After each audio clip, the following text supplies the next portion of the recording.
The activity page is the beating heart of your team's progress.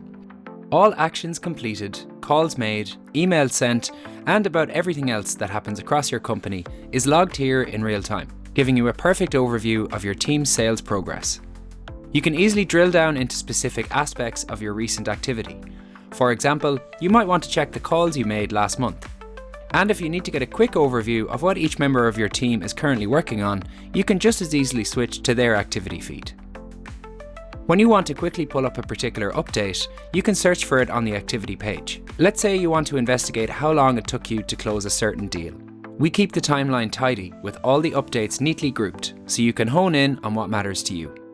If you want to see the updates for a particular contact, you can do so from their contact page. And it's worth noting that we're all human and make mistakes. So if you've deleted a contact by accident, you can easily undo this from your activity page within 24 hours. And that's about it. So go check out the activity section for yourself.